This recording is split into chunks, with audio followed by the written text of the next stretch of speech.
Bem, no vídeo de hoje a gente vai falar um pouquinho aí sobre essa classe de equações diferenciais chamada de equações diferenciais homogêneas, né?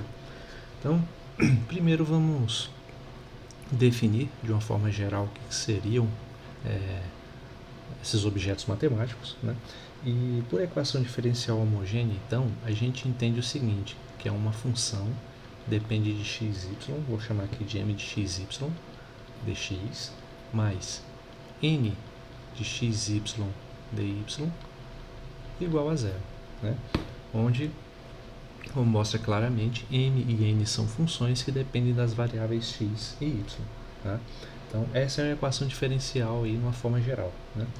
E o que a caracteriza como homogênea é quando a gente faz a seguinte substituição de variáveis. Digamos, escreve o y como função de x, né? Da seguinte maneira, y igual a vx, né? Onde esse próprio termo v aqui é uma função de x, né? Então, quando é possível fazer isso em uma equação diferencial, fazer esse tipo de substituição, a gente obtém uma equação diferencial separável, né, em termos de y, ou em termos de v e de x, tá? Então a gente consegue escrever ela em termos de duas equações de duas equações que dependem de v e de x, e a gente consegue separá-las e resolver com mais facilidade, ok? Então,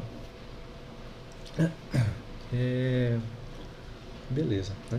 Então, existe uma outra maneira da gente definir isso de uma forma mais prática, né? Quando com equação diferencial é homogênea ou não, utilizando o conceito de funções homogêneas, né? Então, vou colocar aqui uma observação, né? Funções homogêneas.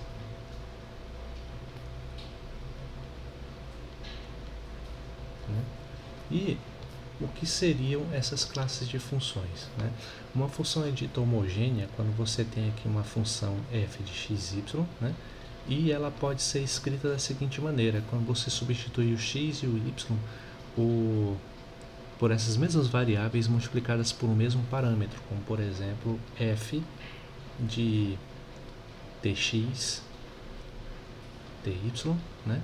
E o que você obtém é o t elevado a n multiplicado por f de xy, né? Sempre que você puder fazer isso com uma função, essa função aqui, puder fazer esse tipo de transformação, a gente obtém o que é chamado de função homogênea de grau n, né? Então, o termo a potência desse parâmetro aqui vai definir o grau, né, da função que a gente está querendo determinar, né?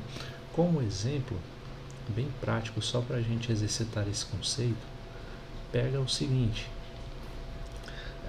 vamos ver aqui uma função f de xy, assim, ó, f de xy igual a x ao cubo, né, mais x ao quadrado y, tá?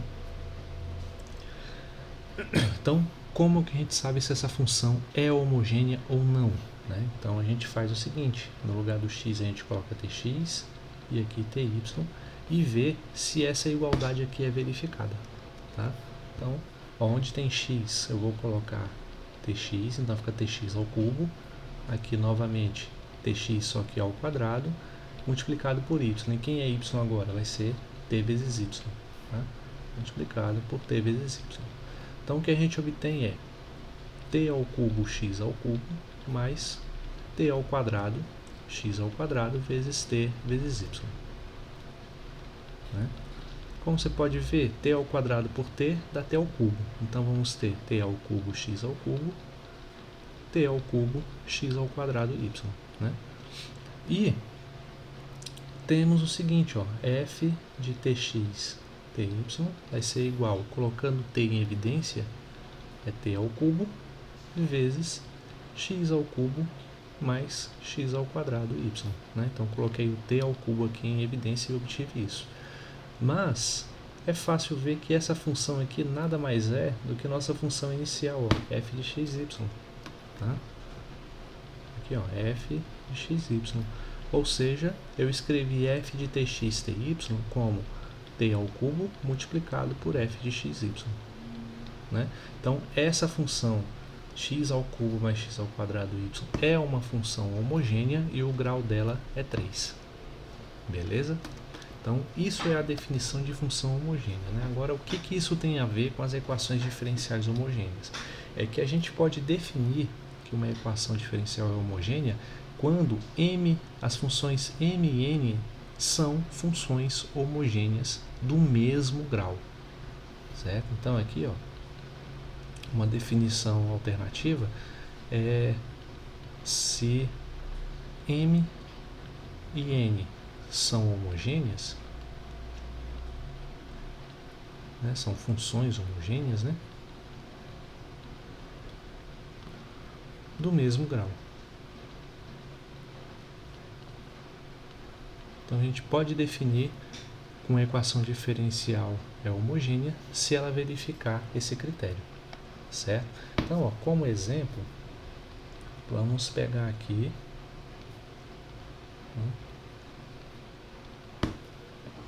uma equação que seja assim, ó, v ao cubo, aqui, ó, esquece essas variáveis, esses parâmetros que a gente utilizou aqui, tá? Não vai necessariamente ser dessa maneira, né? Então a gente pode escrever assim, v ao cubo du, né, mais u ao cubo menos u vezes v ao quadrado dv igual a zero. Tá? Então, primeiro, vamos verificar se essa equação é homogênea. Se ela for homogênea, ela pode ser escrita em termos de uma equação diferencial separável, que é mais fácil de resolver, né? Então, tudo isso depende do fato dela ser homogênea ou não, né?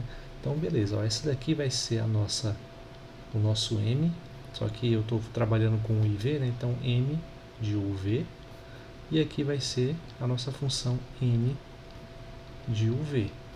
Tá? Então, ó, primeiro, vamos verificar a função m de uv igual a v ao cubo. Vamos verificar se ele é homogêneo ou não, né? Então, vamos escrever m tu tv, né? E onde tem v eu vou colocar tv. Então, vai ficar tv ao cubo, né? Ou seja, isso aqui nada mais é do que t ao cubo, v ao cubo, né? Mas v ao cubo é m de uv, né? Em outras palavras, eu posso escrever m de tu tv como t ao cubo multiplicado por m de uv, né? Então, essa função m de uv, ela é homogênea e o grau dela é 3, certo? Então, agora, para a gente saber se a equação diferencial é homogênea ou não, o que precisamos fazer? Precisamos verificar se a função n de uv também é homogênea e tem o mesmo grau, né?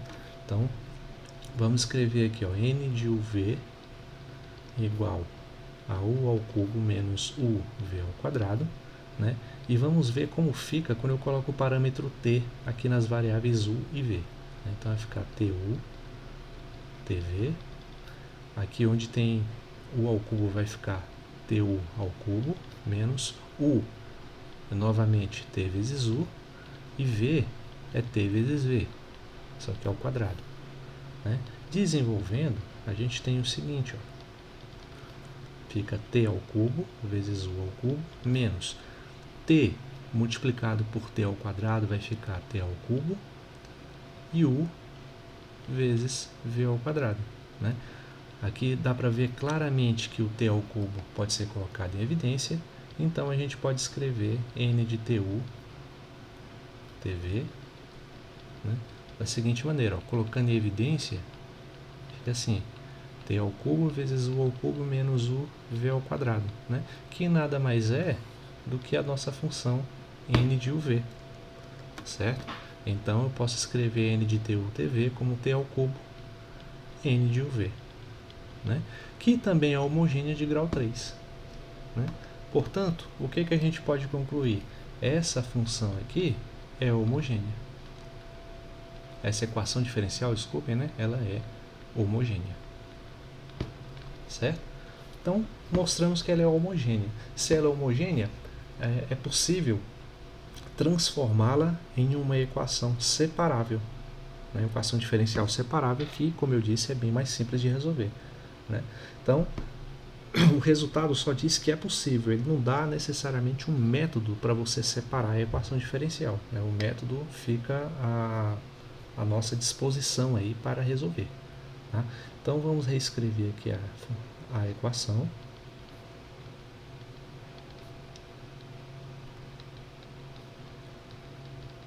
Né? E vamos fazer assim, então, v ao cubo du é igual a, passando aqui para o outro lado, escrever aqui como, fica menos u ao cubo menos uv ao quadrado, né? Então eu posso reescrever isso da seguinte maneira: o menos uv ao quadrado vai positivo, né? Então fica uv ao quadrado, e o ao cubo vai negativo, né? dv, certo? Então só passei para o outro lado da igualdade. Então significa que du dv vai ser igual a uv ao quadrado menos u ao cubo dividido por v ao cubo, né? Ou seja, continuando aqui na frente, du dv vai ser igual a u v ao quadrado sobre v vai ficar u sobre v, né? E u ao cubo sobre v ao cubo vai ficar u sobre v ao cubo, tá? Aqui é que a gente faz aquela brincadeira, né? Essa substituição aqui embaixo, para poder reescrever a nossa equação diferencial em termos de outras duas variáveis, né? Aqui eu não vou usar o v como o termo que multiplica o x e o y, porque eu não estou usando essas letras, né? Mas a ideia continua a mesma, né? Então eu vou dizer o seguinte, pego o u sobre v e vou chamar de uma outra coisa, né? Digamos que uma função, vamos pensar, pode ser uma função z, né? U sobre v igual a z, certo? Ou seja, u pode ser escrito em termos de uma função z, lembrando aqui, que o z, na verdade, é z, como é que a gente fez aqui? É z, z vezes v, né? Então aqui o z é uma função de v também, tá? Só para ficar claro, ok? Então, eu vou escrever aqui na frente, fica melhor. Fica aqui, z de v multiplicado por v, tá? Só para deixar claro que z é uma função que depende da variável v também. E aí, vamos derivar em relação a v de ambos os lados da equação, né? E ver o que acontece. Então, aqui é a derivada de um produto. Pego, por exemplo, derivo a primeira e multiplico pela segunda sem derivar, né? Ou seja, d de z dv, multiplico pela primeira sem derivar, mais, agora eu pego a primeira função, z, e multiplico pela segunda, derivando, né? Ou seja, derivada de v em relação a v mesmo. Derivada de v em relação a v vai dar 1, né? Ou seja, eu posso escrever du dv como, só para ficar mais organizado, vou colocar o z primeiro, né? E aqui v multiplicado por dz dv, tá? Então esse é o resultado que a gente encontrou, né? E olha só que interessante, a gente tem essa equação diferencial e temos agora também essa equação diferencial, né? du sobre dv igual a isso e du sobre dv igual a isso daqui. Então a gente pode igualar essas duas equações aqui, certo? Então, para igualar essas equações, vamos fazer assim,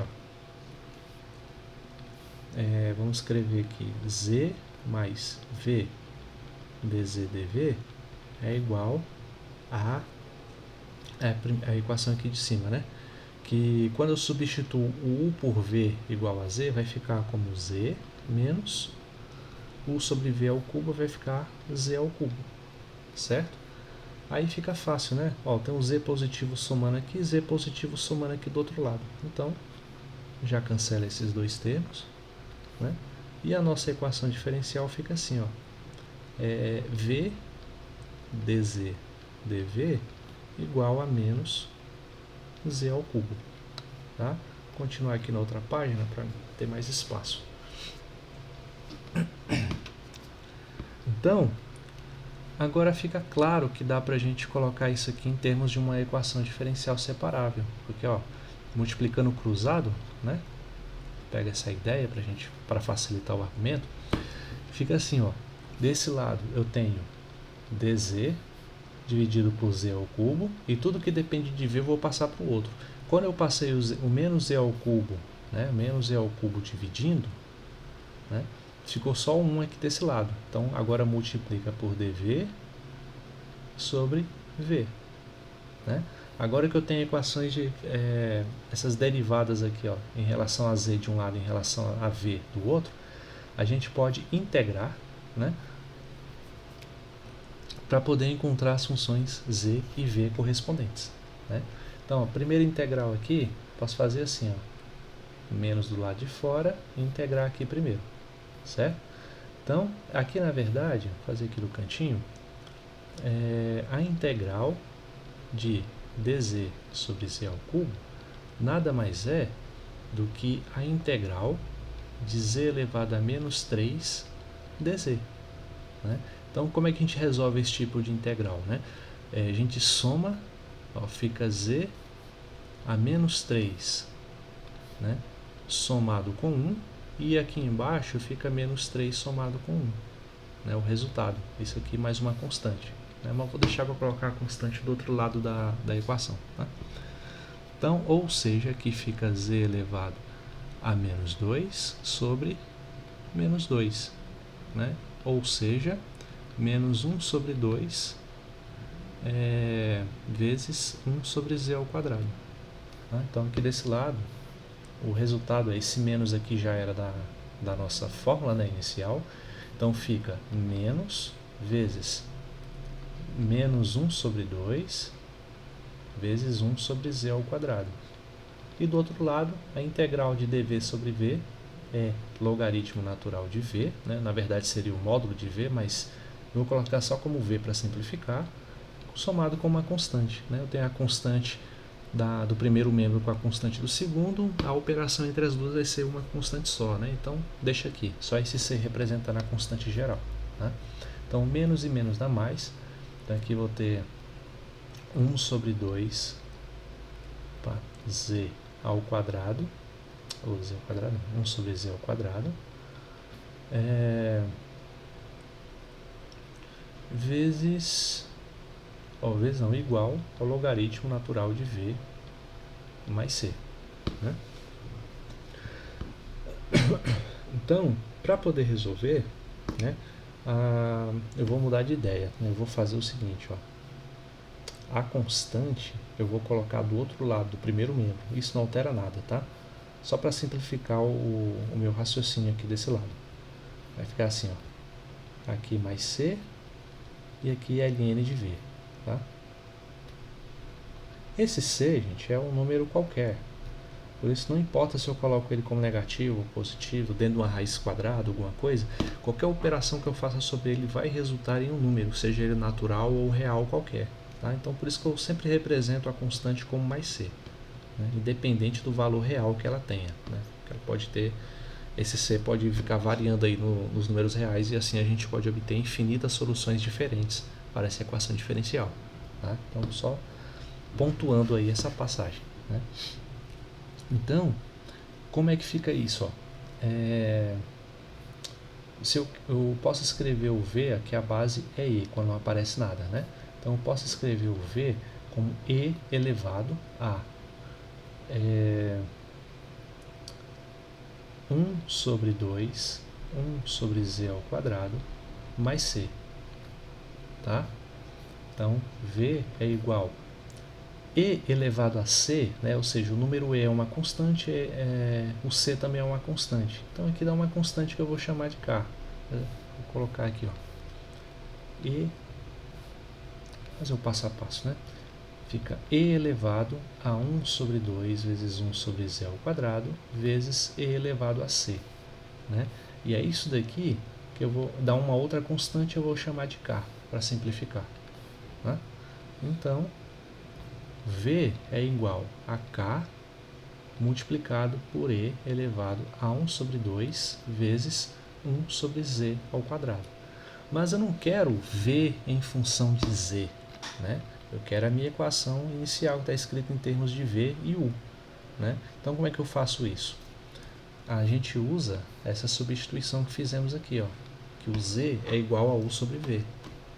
Tá? Então, aqui, ó, lembrando que Z é igual a U sobre V, né? Então, se eu fizer 1 sobre Z, eu vou ter V sobre U. E se eu elevar ao quadrado, eu vou ter 1 sobre Z ao quadrado igual a V ao quadrado sobre U ao quadrado, né? E assim a gente obtém que V é igual a K vezes E elevado a meio de V ao quadrado sobre U ao quadrado. E essa é a solução da nossa equação diferencial homogênea, certo? Então, fica aí um vídeo com tratamento bem direto sobre esse tema e uma forma de resolver equações desse tipo. Beleza? Então, até a próxima. Tchau, tchau.